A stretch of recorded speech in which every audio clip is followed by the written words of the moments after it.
Olá, olá! Está começando o Jornal da Difusora em sua primeira edição. Hoje na bancada, Eduardo Ericeira, John Coutrin, Gesael Marques e Kate Almeida. Todo mundo aqui se arrumando, né? Finalizando aqui os preparativos para o Jornal da Difusora que está começando. Mais uma semana que se inicia. Que bom saber que você está com a gente, viu? Vem com a gente aqui, está reunida a maior rede de comunicação do estado. Vamos aos destaques desta segunda-feira. Você vai ver aqui no Jornal da Difusora, prefeito maranhense afirma que pastores do gabinete paralelo do Ministério da Educação pediram pagamentos em ouro e dinheiro para liberar recursos para a construção de escolas e creches. Alvo de pedido de afastamento, o prefeito Laésio questiona na Justiça a parcialidade do Procurador-Geral do Maranhão. A gente vai falar hoje aqui no Jornal da Difusora também sobre o Sindicato dos Servidores do Estado, que tentou na Justiça um aumento para a categoria, mas o governo recorreu do reajuste. Câmara arquiva processos de impeachment contra o prefeito de Imperatriz. Vamos falar ainda sobre a possibilidade de greve, de paralisação agora de 100% dos rodoviários na semana que vem, trazer informações também do interior do estado ao vivo para você. Os bastidores da política, os corredores do poder em destaque agora aqui no Jornal da Difusora.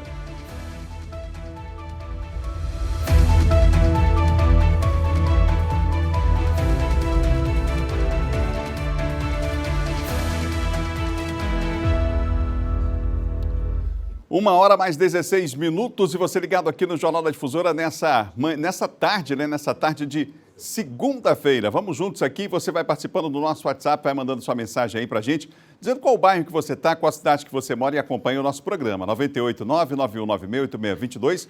Eduardo Ericeira hoje vai atender você no WhatsApp. Manda pra cá, não adianta pedir Pix, que ele não vai fazer, mas se você mandar sua mensagem, ele vai ler daqui a pouquinho no ar, com certeza. Uma hora mais 17 minutos. O governador Flávio Dino, o governo Flávio Dino termina daqui a uma semana, não é? O mandato durou 7 anos e nesse período quem não tem nada a comemorar é a categoria dos servidores estaduais. O sindicato moveu 2 ações na justiça contra o governo do estado, cobrando reajustes nos salários. Nas 2 oportunidades, o governo fez de tudo para que o aumento não fosse concedido. As 2 ações foram propostas pelo Sindicato dos Trabalhadores no Serviço Público do Estado do Maranhão e seguem em tramitação na Justiça. O primeiro pedido é de 2011, sobre um reajuste de 21,7% para os servidores. O Supremo Tribunal Federal deu parecer favorável à continuidade da ação. O governo do Estado está recorrendo.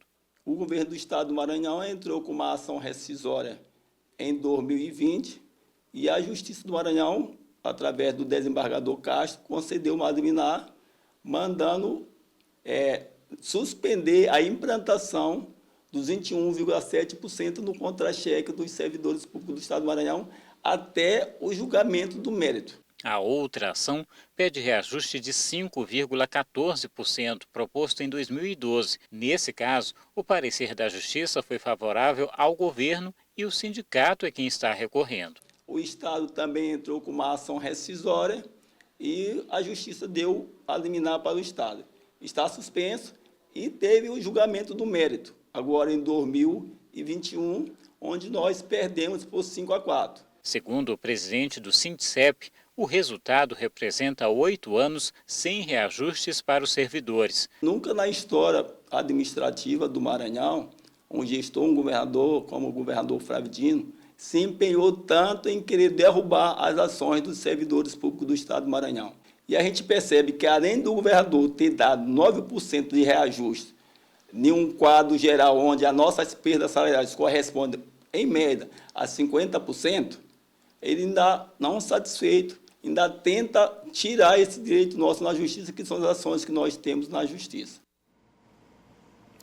A Procuradoria-Geral do Estado informou que as ações executadas decorrem da discordância de decisões anteriormente proferidas e da necessidade de resguardar o Estado do Maranhão de eventuais danos oriundos do processo.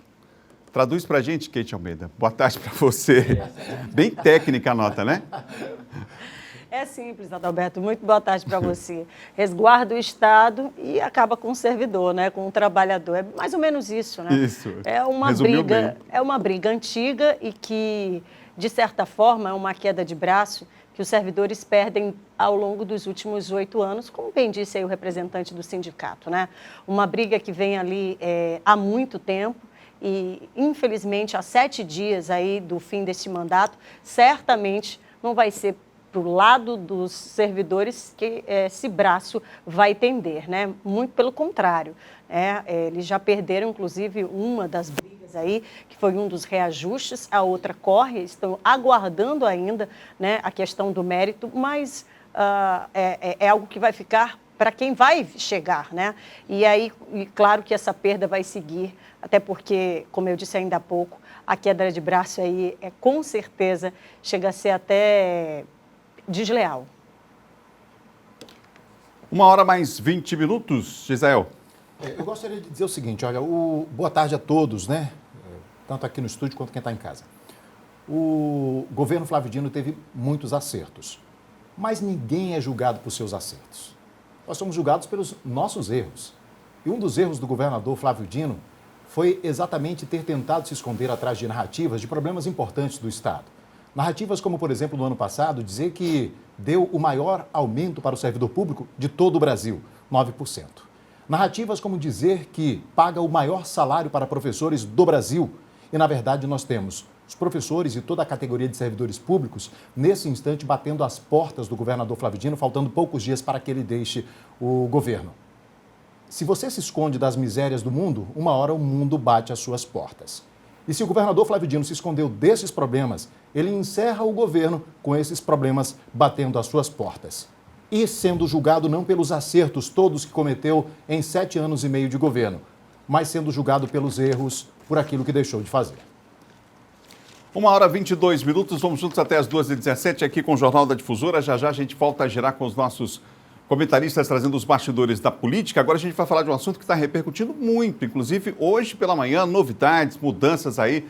Todos os sites de política estão falando do assunto, os portais, os blogs. O ministro da Educação, Milton Ribeiro, negou que tenha favorecido qualquer município ou estado na distribuição de verba pela pasta. Ele respondeu a um áudio vazado em que diz dar prioridade a municípios indicados por 2 pastores evangélicos. Em reunião com prefeitos, o ministro da Educação revelou que prioriza repassar verbas a prefeituras com projetos intermediados por 2 pastores, Gilmar Santos e Arilton Moura. Seria um pedido do presidente Jair Bolsonaro. A revelação foi feita pelo jornal Estado de São Paulo. Nesta terça-feira, a Folha de São Paulo obteve a gravação. A minha prioridade é atender, primeiro, os municípios que mais precisam. E segundo, atender a todos os que são amigos do pastor Gilmar. Então, o Gilmar, que foi um pedido especial que o presidente da República fez para mim, sobre a questão do Gilmar, apoio. Então, o apoio que a gente pede não é segredo, isso pode ser publicado. É apoio sobre a construção das igrejas. As verbas são destinadas à construção de escolas, quadras, creches e compra de equipamentos. Embora não integrem oficialmente o governo, os 2 pastores costumam frequentar o Palácio do Planalto e participam de eventos com a presença de Milton Ribeiro e Bolsonaro. 14 e 15 de maio, estaremos chegando aí com o nosso nobre ministro da Educação, Milton Ribeiro. Representantes de partidos como o PSOL, PDT, PSD, PSB, PT e União Brasil fizeram representações à Procuradoria-Geral da República e ao Supremo Tribunal Federal pedindo investigação de Milton Ribeiro e de Jair Bolsonaro. Entre os pedidos está a apuração de suposto crime de responsabilidade e improbidade administrativa. A bancada evangélica no Congresso Nacional também reagiu. Alguns partidos pedem explicações ao ministro e outros até pressionam por sua demissão. Em nota nas redes sociais, o ministro disse que, diferentemente do veiculado, a alocação de recursos federais ocorre seguindo a legislação orçamentária, bem como critérios técnicos do Fundo Nacional de Desenvolvimento da Educação. Destacou ainda que não há nenhuma possibilidade de favorecer ou desfavorecer qualquer município ou estado. Sobre o presidente Bolsonaro, afirmou que ele não pediu atendimento preferencial a ninguém, solicitou apenas que pudesse receber todos que nos procurassem. Em visita a uma obra no Tocantins, Bolsonaro não comentou diretamente a crise no Ministério da Educação, mas repetiu que não há corrupção no seu governo. Um governo que teve um dos menores orçamentos da União, mas um dos que mais realizou obras em todo o Brasil. 3 anos e 3 meses, sem uma denúncia sequer de corrupção.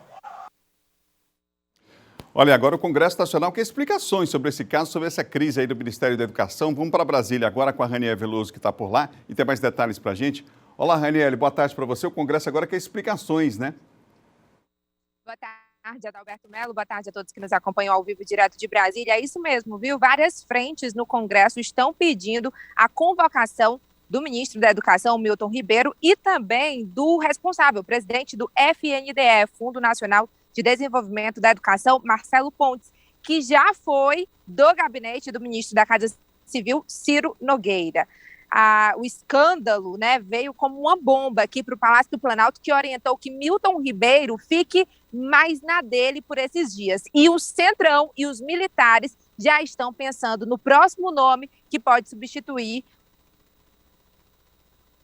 o atual ministro da Educação, inclusive o de Marcelo Lopes. Mas Bolsonaro ainda não sinalizou sobre essa mudança. Inclusive, o vice-presidente Hamilton Mourão também falou que acredita na honestidade de Milton Ribeiro. Mas Milton Ribeiro não negou que esse áudio não seria dele, ou seja, ele se isentou ali do áudio, mas também não disse que não era dele. Então, aqui no Congresso, só para vocês terem noção, o tamanho da repercussão, o PSOL e outros partidos da esquerda já protocolaram pedido de convocação do ministro para dar esclarecimentos. E no Senado, a Comissão de Educação, que é presidida pelo senador Marcelo Castro, também já apresentou requerimentos do senador Randolfo Rodrigues, que vai ser pautado amanhã pela manhã, e eles querem ver a possibilidade do ministro comparecer ainda amanhã no Senado, junto com Marcelo Pontes. A pressão também pairou sobre a Frente Parlamentar Evangélica, que é presidida pelo deputado Sóstenes Cavalcante. Havia previsão para uma coletiva agora pela manhã, mas ele disse que vai se pronunciar no fim da tarde. A bancada evangélica está dividida, uns querendo um posicionamento mais enfático do ministro da Educação e outros querendo deixar esse assunto para lá. Assunto quente aí, portanto, lá em Brasília. Agora, a Câmara aprovou com urgência aquele projeto de lei, a gente até falou sobre o assunto, né, que estabelece o piso da enfermagem, já aprovada a urgência, então? Foi aprovada ontem à noite por 458 votos a favor e apenas 10 contrários, até porque é um projeto que beneficia aí uma classe que há muito tempo luta por esse piso de R$ 4.750, e esse valor vai diminuindo para os técnicos da enfermagem, que fica com R$ 3.325, e os auxiliares, que ficam com R$ 2.375. E também os parteiras estão incluídos. Na verdade, Adalberto, até o momento foi aprovada a urgência, significa que não precisa passar pelas outras comissões, acelera a tramitação do projeto aqui no Congresso.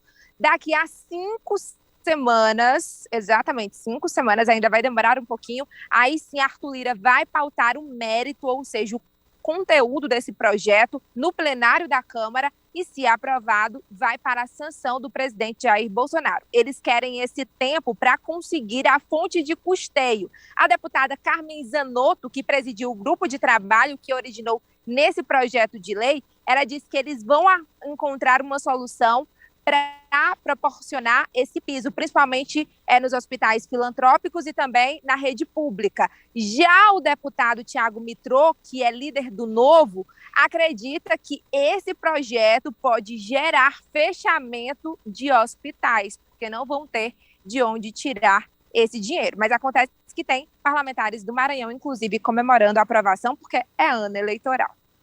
É verdade, Raniele. Obrigado pelas informações. Até amanhã. Raniele Veloso falou ao vivo de Brasília, trazendo informações para nós aqui no Jornal da Difusora, em sua primeira edição.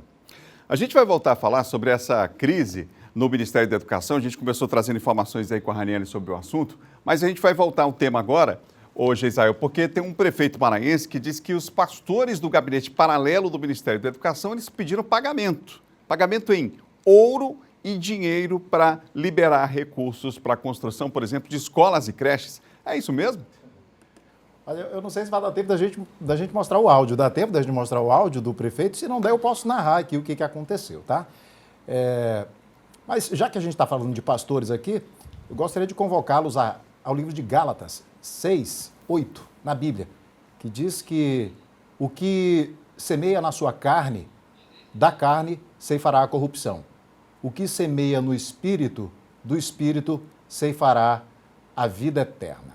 A se confirmar o que diz o prefeito que aparece na tela, Gilberto Braga, da cidade de Luiz Domingues, no interior do Maranhão, nós estamos diante de um caso clássico de corrupção, a propina. E propina sempre tem pelo menos dois atores. De um lado, o corruptor e do outro lado, aquele que será corrompido.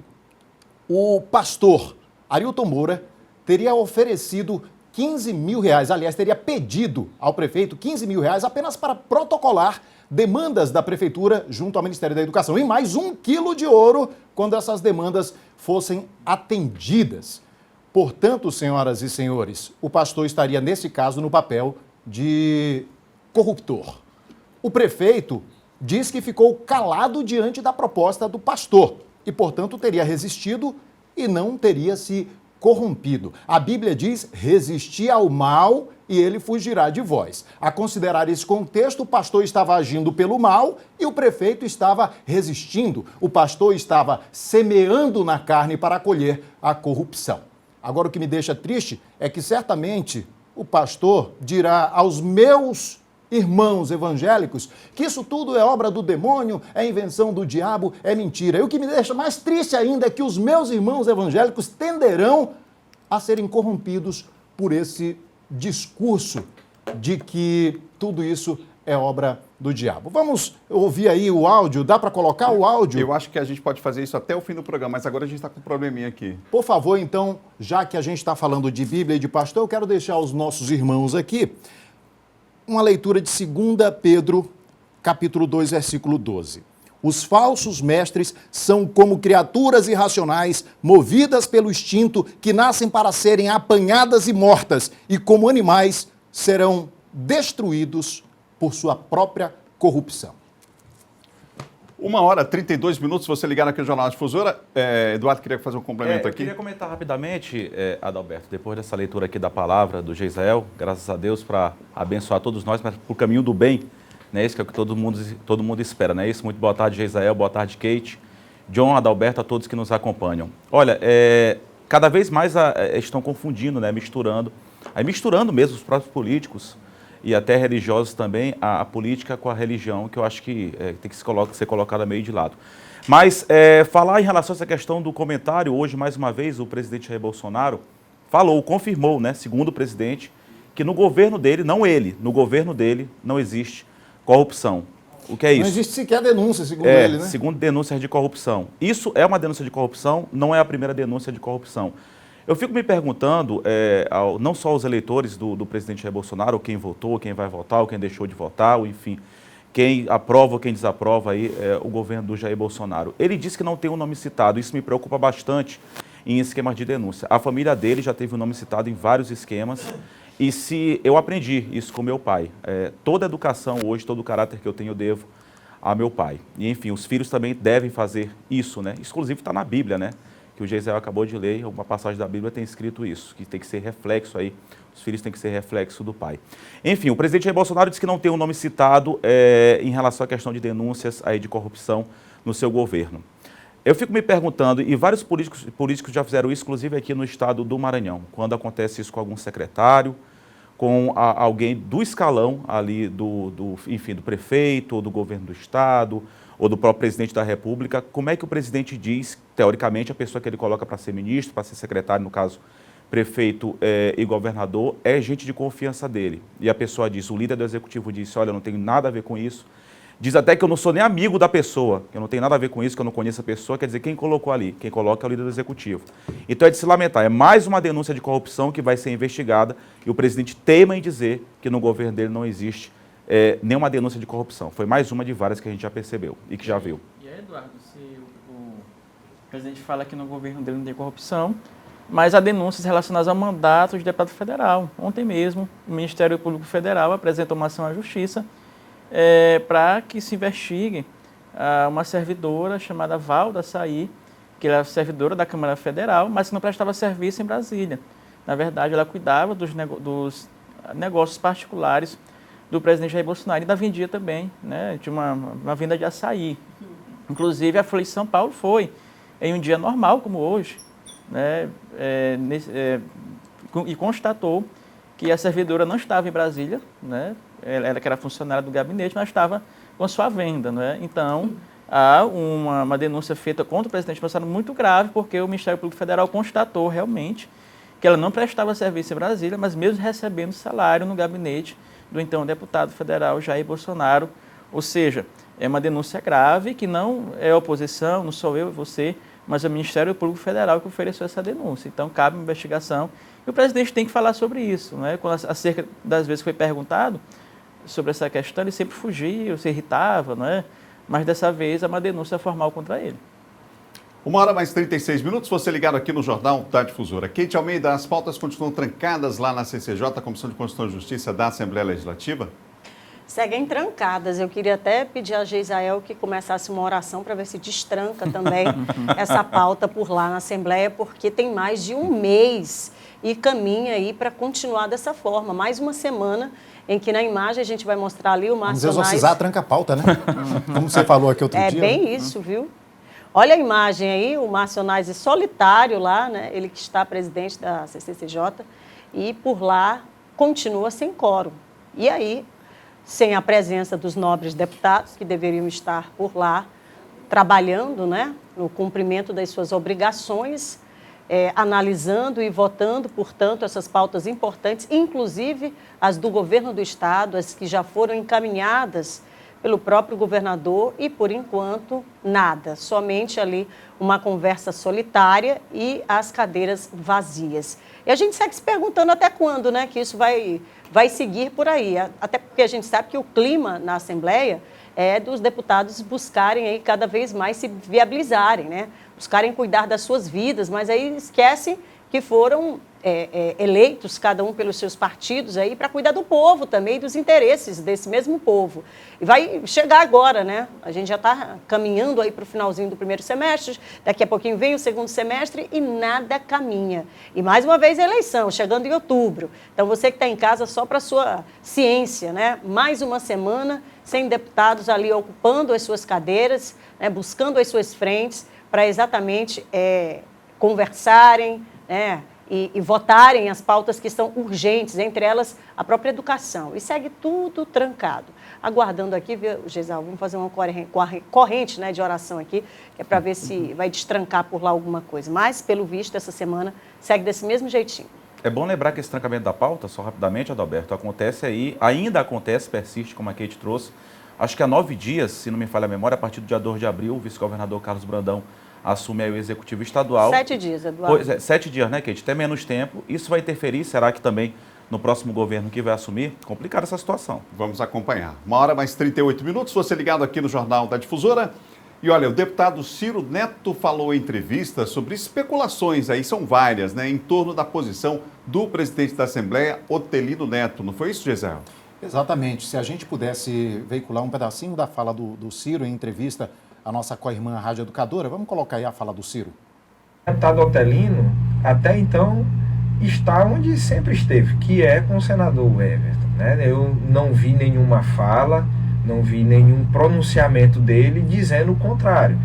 O que eu vi nos últimos dias foi muita especulação sobre a possibilidade de ele não estar mais com o senador e também uma fala do vice-governador, onde em nenhum momento o presidente Otelino confirmou aquela fala dele. Né? Então eu acredito que ele continua no projeto Maranhão Mais Feliz até o momento que ele se pronunciar diferente. É pedetista agora? Ele se filia quando ao PDT? Espero que ele esteja presente conosco e demais colegas que eu acredito que nos próximos dias nós teremos aí boas surpresas, deverão estar presentes no novo ato de filiação que deve acontecer dia 30 ou 31. Bem, Adalberto e caros colegas, todos nós conhecemos um pouco da história política do Otelino e sabemos que ele se notabilizou justamente por ser alguém coerente, respeitoso, um homem de muito diálogo. Então, ele adquiriu respeito e peso na política exatamente por isso. E até a gente conversava algumas vezes em bastidores, repetindo o que o deputado Ciro disse. Ou seja, nenhuma manifestação do Otelino. E qualquer posição oficial dele, é claro que seria motivo de notícia na imprensa. Mas a gente, como acompanha os bastidores, a grande verdade é que sim, o Otelino foi sondado pelo Palácio dos Leões, inclusive com algumas ofertas, como, por exemplo, a vice do Brandão, ou até mesmo falar em termos de vaga para o Tribunal de Contas do Estado, que isso só abrirá uma vaga a partir do próximo ano, quando já teremos aí um novo governador e uma nova formação na Assembleia Legislativa, ou seja, até esse tipo de oferta que jamais poderia ser cumprido, de modo que, sim, a política é a arte do diálogo e o Otelino é uma pessoa que sempre soube dialogar muito bem. Mas, ao que parece, até o momento, é de que ele não cedeu aos encantos da sereia e de que permanecerá firme ao lado do Everton. Inclusive, parece até que tem amanhã uma agenda em comum com a visita do presidente da Câmara Federal, o Arthur Lira, de modo que o que nós temos são informações de bastidores e apenas algumas especulações. Mas o que se espera, o que deve ser apontado mesmo, é que o Otelino permaneça de onde nunca saiu. E até hoje, viu, Adalberto?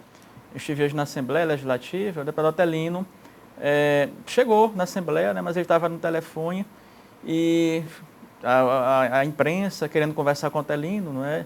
E ele disse que era para aguardar um momentinho, estava no telefone, depois disse que voltaria, mas infelizmente não voltou, né? Para a gente tirar essa dúvida, né, realmente, acerca de uma posição oficial dele. Mas hoje ele preferiu aí não dar entrevista, não comentar nada acerca desse assunto. A gente vai para o intervalo agora, estamos em cima da hora, a gente vai para o intervalo, volta já, girando com o interior do estado, vamos trazer outras informações de bastidores. Como é que está a situação do senador Roberto Rocha? Alguma definição até agora? A gente fala sobre o assunto, o encontro de petistas que está programado também. A gente vai falar sobre tudo isso depois do intervalo já. Um instantinho só, hein? 1h42.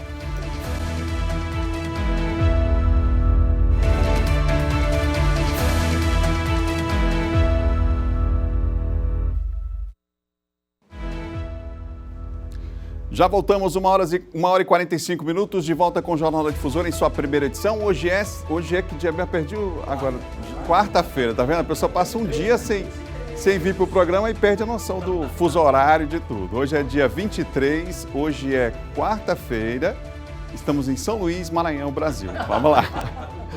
1h e 45 minutos. Já de volta os nossos comentaristas com os bastidores da política, aquele assunto que você quer saber, eu tenho certeza. E sabe em primeira mão, claro, aqui no Jornal da Difusora, hein? 1h e 45 minutos.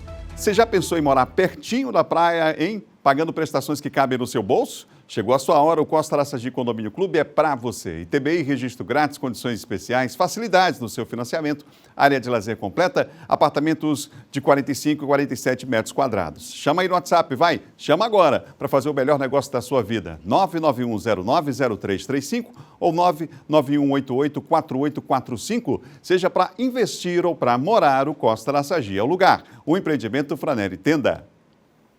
Dona Kate, o apartamento da senhora é babado. Tem até vista pro mar e é pertinho da praia. Um escândalo. Minha irmã, morar aqui no Costa Araçagi Clube foi a melhor decisão em toda a minha vida. E olha, eu paguei R$ 2.300 de entrada e as taxas foram todas gratuitas. Tu acredita? Tudo bem facinho. Entendi, Dona Kate. É barato mesmo. E tem segurança, aqui tem piscina, tem espaço pra festa, tem quadra.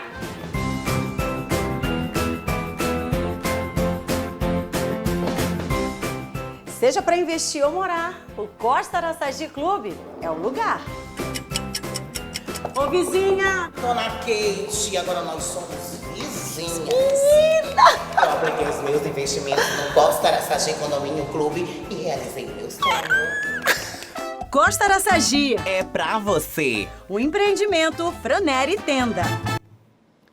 1h e 47 minutos. E olha, apesar das flexibilizações de uso de máscaras no estado, em Caxias o uso da proteção está mantido, hein? Quem tem detalhes para nós é o Zé Carlos. Olá, Zé Carlos. Boa tarde. Olá, Adalberto. Boa tarde a todos. É isso mesmo, o uso da máscara é mantido pela população e também mantido nas casas de poder aqui de Caxias, por exemplo, na Prefeitura e na Câmara Municipal. A Câmara de Vereadores resolveu manter o uso da máscara para parlamentares, funcionários e visitantes. O presidente da casa, vereador Teódulo Aragão, falou com a nossa equipe. Vamos ouvir.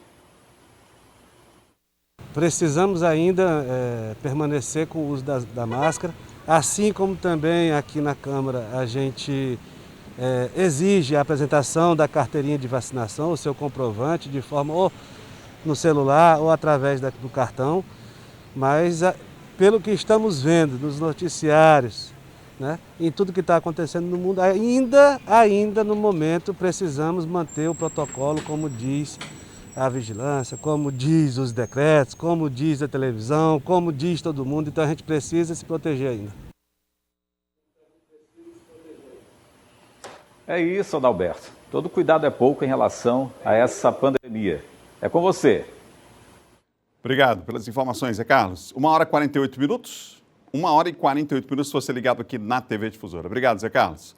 Vamos girando com a informação que aqui não para. Agora vamos à Imperatriz, vamos para a região Tocantina. Quem está por lá é o Marcelo Júnior, porque olha só essa. Uma semana a Imperatriz sofre com desabastecimento de gás de cozinha, hein? A principal revendedora da região não tem recebido o produto e o Marcelo tem os detalhes para nós. Aí fica difícil, quer dizer, o preço já está caro, a gente sabe, né, Marcelo? E agora nem tem um produto para venda? Boa tarde. Adalberto, boa tarde para você, boa tarde para quem acompanha o Jornal da Difusora, ouvindo a gente no rádio e assistindo aqui na tela da TV Difusora. Pois é, esse problema já vem ocorrendo há cerca de uma semana e o temor é pelo desabastecimento total do gás de cozinha. Aqui na principal envasadora da cidade, o produto tem chegado de forma racionada e não é suficiente para abastecer os pontos de revenda da cidade e também de outros municípios aqui do sul do Maranhão, do norte do Tocantins e do sudoeste do Pará. Longas filas têm se formado, longas filas de caminhão de toda a região se formado ali na porta da distribuidora base e ainda não há previsão de normalização nesse fornecimento de gás. Na maioria dos depósitos locais já não há mais estoque. O consumidor tem sofrido para conseguir o gás de cozinha. Para os revendedores, a situação é considerada crítica. Nós, inclusive, Adalberto, conversamos com os transportadores de gás. São aqueles que levam os botijões de gás até os municípios. Eles saem da envasadora e levam os botijões até os municípios. E eles falaram a respeito desse problema. Vamos conferir aqui no Jornal da Difusora.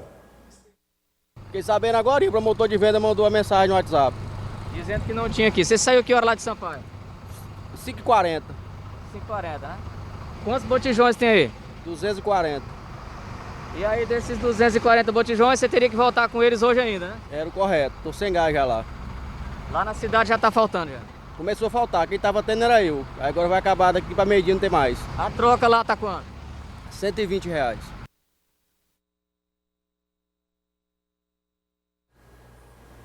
Bom, com esse desabastecimento do GLP, o gás de cozinha, o outro problema é com relação ao aumento do preço que pode se elevar. Situação crítica aqui na região tocantina, no sul do Maranhão, no norte do Tocantins e também no sudoeste do Pará. De acordo com as informações que o nosso jornalismo conseguiu levantar, esse problema está acontecendo porque há uma falha de logística da Petrobras. A base não está conseguindo abastecer os portos de Belém e também de São Luís. Situação delicada. Volto com você, Adalberto Melo.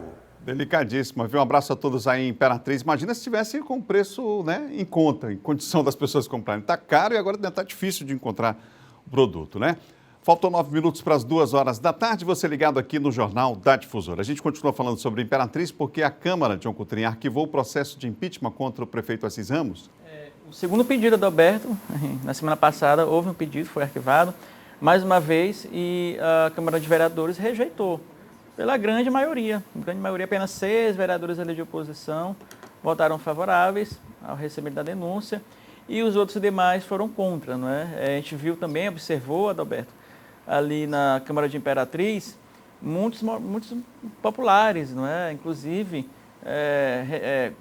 falando ali que eram contra o impeachment do Assis, outro dizendo deixa o prefeito trabalhar, naquela coisa toda, mas o prefeito consegue mais uma vez, né, se safar desse pedido. Ele foi apresentado por uma ex-juíza ali de Imperatriz e, na verdade, esse pedido, segundo os vereadores, não se sustentava, né, não tinha base jurídica para isso e foi rejeitado. A gente sabe que a Câmara Municipal de Imperatriz, os vereadores estão, a maioria da base de sustentação do prefeito Assis Ramos, né? Então, o prefeito consegue aí mais uma vitória ali na Câmara do município. Ok. Agora, só para comentar rapidamente, é tão estranho isso, né? Assim, acho que o termo é esse mais ou menos para ser usado, porque é o segundo pedido sem sustentação, como você bem disse, porque conhecendo lá a peça, não tinha sustentação jurídica os dois pedidos. E fora isso, né, paralelo a isso, 2 operações também foram feitas aí, tendo como alvo a administração do prefeito Assis, né? E aí a gente fica por aqui, quanto tempo de governo já tem, de gestão? 1 ano e pouquinho? Quase 2 anos, né? E enfrentando aí 2 pedidos de impeachment sem sustentação jurídica, mais 2 ações que foram feitas aí pelo GAECO, e como alvo a administração, e você fica, no mínimo, tentando entender o motivo de tanta coisa em tão pouco tempo de administração. Ele estava aqui com a gente, né, certa vez, semana passada, e falava exatamente sobre isso, por ser, né, ele faz oposição ao governo, e ele falava sobre esse desgaste, né, que é para causar aí na administração dele. Como diz uma frase que estava lá numa faixa, deixa o homem trabalhar, né? 1h mais 54 minutos. São mensagens das pessoas que chegam pelo nosso WhatsApp. Daqui a pouquinho a gente vai falar sobre uma queda de um avião, mais uma vez, um mês depois, né? Lá em Balsas. A gente vai ter mais informações a respeito do assunto, ali naquela região. Já mais informações a gente vai ter sobre esse assunto aqui no Jornal da Difusora. Rapidinho a mensagem que está quase na hora de fazer a nossa virada. Tá, Adalberto Kelly em Chapadinha, tá mandando um alô pra gente. Tem um aqui também que está acompanhando a gente, mas não botou na Cidade Olímpica. Luiz da Cidade Olímpica. Esse está acompanhando mesmo, acabou de botar o nome na hora que eu comecei a ler a mensagem. O Valdo, lá da cidade de Caxias, também está acompanhando a gente. Maravilha. Pessoas mandando denúncia aqui. E o Raimundo lá de Coroatá. Tem mais, Joelma também está acompanhando a gente, tá mandando um alô. Tem mais mensagem, mas daqui a pouco, se der tempo, a gente lê. Maravilha. Imperatriz e Caxias seguem agora com a programação local.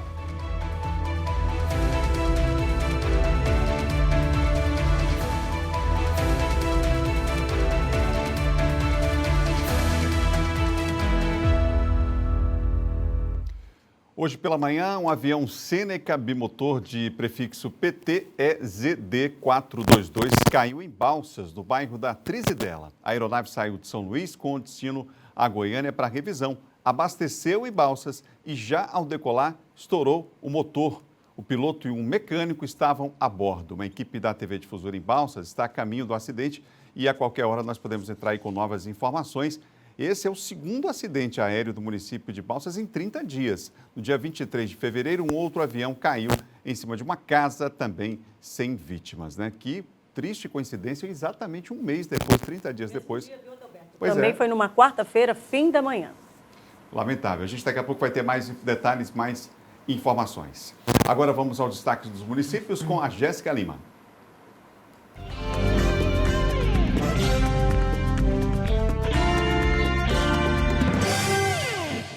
Olá, boa tarde. Com foco nas ações da campanha Março Lilás, os profissionais de saúde do município de Afonso Cunha promoveram atividades educativas sobre a prevenção ao câncer do colo do útero e da importância em se buscar os serviços de saúde ofertados para as mulheres na atenção básica do município. De acordo com a secretária municipal de saúde, Ana Lídia Bacelar, ao longo dessa semana, a Prefeitura estará intensificando a oferta de exames preventivos, ultrassonografias no Hospital Municipal e também os atendimentos com as equipes do PSF, tanto na zona urbana quanto na zona rural. Esse foi o destaque do Municípios em Foco. Até a próxima edição.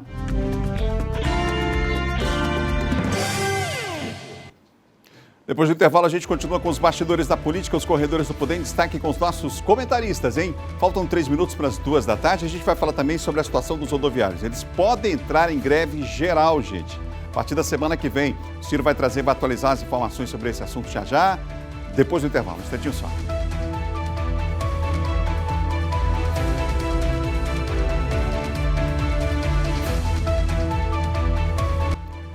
Já voltamos com o Jornal da Difusora em sua primeira edição no rádio e também na TV. Que pena que no rádio você não está vendo aqui os nossos colegas, cada um com um suco aqui de frutas tropicais aqui, né? Murici. Teu suco de quê que a gente tomou no intervalo? Murici. Geisael. Bacuri. Olha aí, ó. Todo mundo aqui servido no intervalo aqui com sucos especiais, né, rapaz? Catita também. 2h01, você ligado na TV. Quem está na TV também não viu. Vamos lá. Estava no intervalo. Vamos hoje até às 2 horas, 17 minutos e 30 segundos, para ser mais preciso, estaremos aqui no ar com as informações para você, tá bom? Você está procurando venda, aluguel ou assistência para computadores e equipamentos para você ou para a sua empresa? Está na hora de você conhecer a Zayo Informática, em uma grande variedade de produtos e assistência técnica especializada. Lá na Zayo Informática você encontra cartuchos originais e compatíveis, monitores, notebooks, impressoras e muito mais. Os preços cabem no seu bolso, hein? Compre pelo site e receba em casa. Frete grátis, atenção, para toda a ilha. É isso mesmo. Venha conferir em zayoinformatica.com.br ou ainda pelo WhatsApp 989-8428-4649. A Zayo Informática fica na Rua 9, quadra 14, número 49, do bairro Quatrac 5. Zayo Informática, a inovação da informática na sua cidade, hein? Vamos juntos aqui com o Jornal da Difusora, a informação para você, informação que não para, já os bastidores da política de volta com os nossos comentaristas e agora uma informação para você, hein? Os ônibus podem mesmo parar novamente em São Luís na próxima terça-feira e aí já, você sabe que a greve continua, né? Mas agora 100% dos ônibus parados. Você já imaginou o transtorno disso tudo? Pois é, mas é porque até agora não houve acordo entre os empresários e os trabalhadores. O Ciro Mineiro resume para a gente, ontem tivemos inclusive 2 assembleias da categoria, no caso os trabalhadores, né, Ciro? Boa tarde.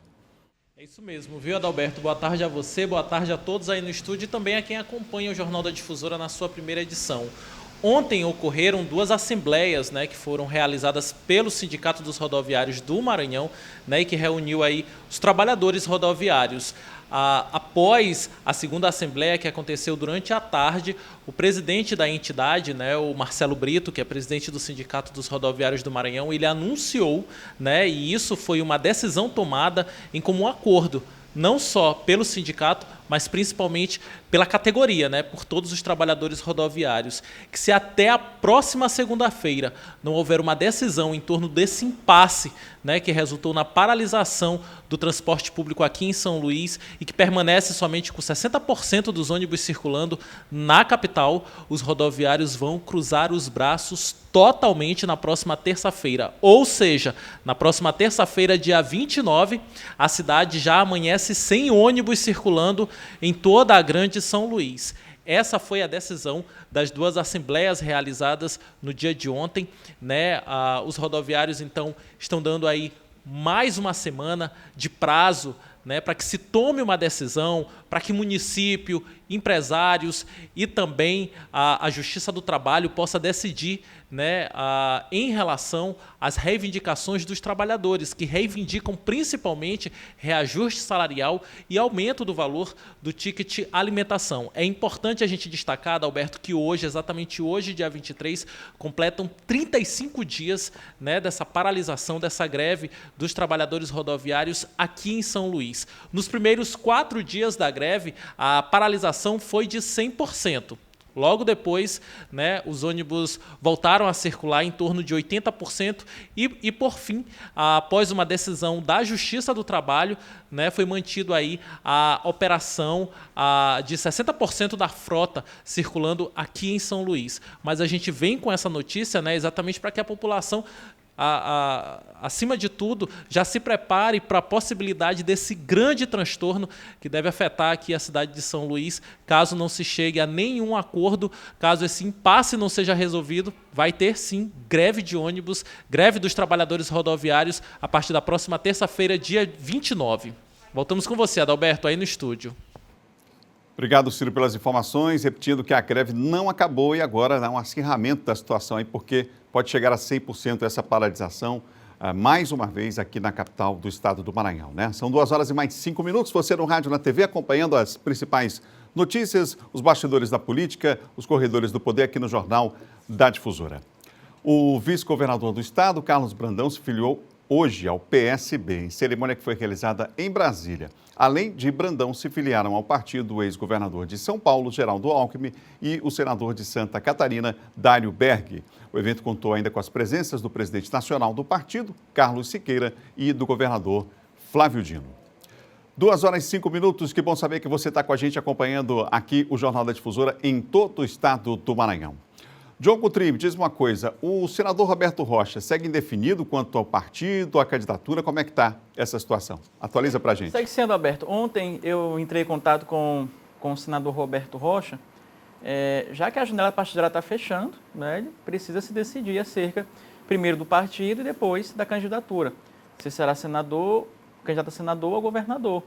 E eu conversava com o senador ontem, ele disse que ainda não há, né, nada definido, nem acerca do partido, nem acerca da candidatura. Né? Ou seja, o Roberto Rocha precisa ir, o mais rápido possível, ele ter um abrigo partidário que lhe garanta pelo menos uma candidatura. Né? Porque a gente sabe que hoje ele está no PSTB, o PSTB hoje tem um comando do Inácio, que é o esposo da Elisiane Gama, e tem outros projetos para o PSTB que não inclui o senador Roberto Rocha.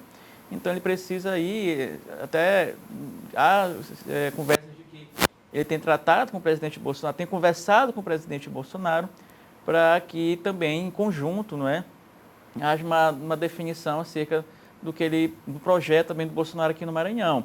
A gente tem observado bolsonaristas já se definindo, um com o Laésio, né, e outro com o PL do Josimar. A gente até mostrou essa semana algumas filiações, tanto para o AG36, PTB e para o PL.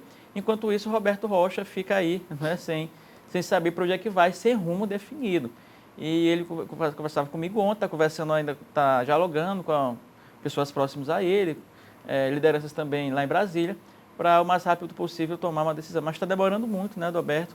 E, pelo menos na base bolsonarista aqui, já um apontamento do que pode ocorrer nas eleições. Ou seja, até agora a única definição que existe é que nada está definido. Que nada está definido. E, Adalberto, só rapidamente em relação à questão dessa chapa bolsonarista que vai acontecer, que deve acontecer pelo menos aqui no estado do Maranhão, que o John mencionou, eu acho que mesmo que o senador Roberto Rocha ele trabalhe lá por cima, né, inclusive com encontros aí com o presidente Jair Bolsonaro, com pessoas próximas ao presidente, fica uma situação complicada.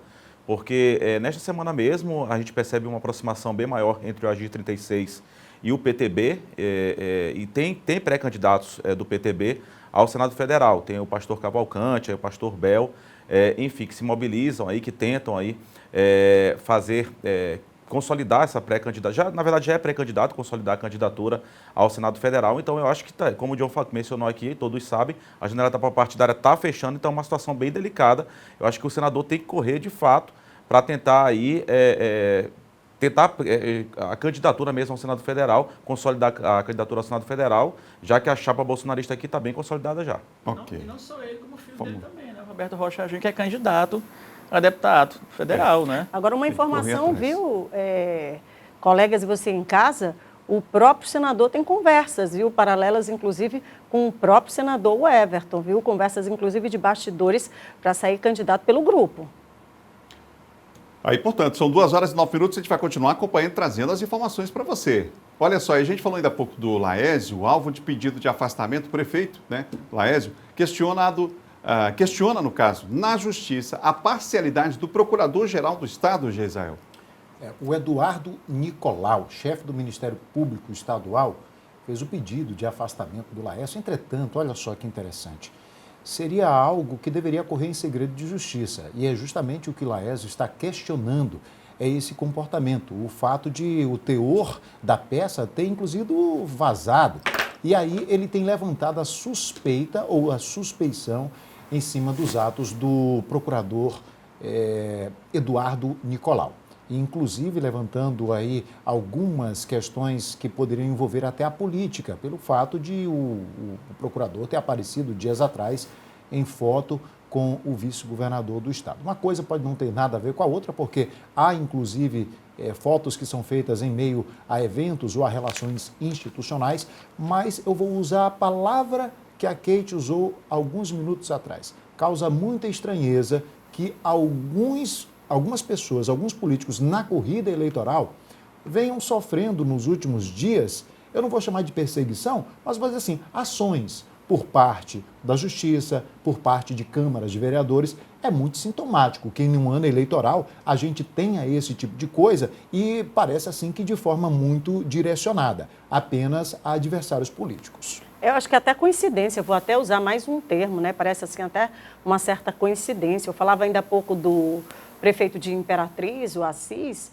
mas também a gente pode citar outros. Você falou agora do Laésio, mas tem o próprio Josimar de Maranhãozinho, né? 2 pré-candidatos ao governo do estado sofreram aí nas últimas semanas ações, né? Inclusive envolvendo o GAECO, Polícia Civil, agora o Ministério público. Então, assim, é de se estranhar essas tais coincidências. E ninguém pode aqui dizer que estamos defendendo qualquer pessoa que tenha cometido qualquer ato ilícito. Ou condenando, né, Gisele? Ou condenando. Não é exatamente. Não é esse o papel. Agora sim, a gente observa os fatos e a gente faz algumas avaliações acerca dos acontecimentos. São 2h mais 11 minutos. Você ligado aqui na TV Difusora e na rádio também, na Rádio Difusora FM. A desembargadora maranhense, Ângela Salazar, recebeu hoje no Senado Federal o diploma Berta Lutz, honraria dedicada a cidadãs que tenham contribuído para a defesa dos direitos das mulheres e para as questões de gênero no Brasil. A homenagem é uma indicação do senador Everton Rocha. Nós vamos ouvir o senador e também a senadora Elisiane Gama sobre o assunto. Acabamos de fazer aqui uma homenagem à nossa desembargadora Ângela Salazar pelo prêmio Berta Lutz. Ela que é uma mulher protagonista, que tem uma história linda, veio de família pobre, venceu na vida estudando, saiu de São Luís Gonzaga para São Luís e conseguiu chegar à desembargadora do nosso estado. Com oportunidade, nós podemos fazer sim com que o filho da Maria e do João também possa ser o que ele quiser na vida. Basta ter oportunidade e, claro, lutar. Dar continuidade, aliás, não é, a entrega, na verdade, desses diplomas, a nossa querida e amada senhora doutora Ângela Salazar.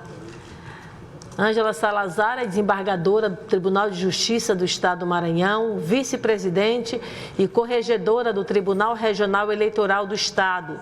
Foi presidente da Coordenadoria Estadual da Mulher, Sem Mulher, no Tribunal de Justiça do Maranhão entre 2014 e 2020, quando idealizou e coordenou políticas e projetos de enfrentamento e combate à violência doméstica e familiar contra a mulher em todo o estado do Maranhão.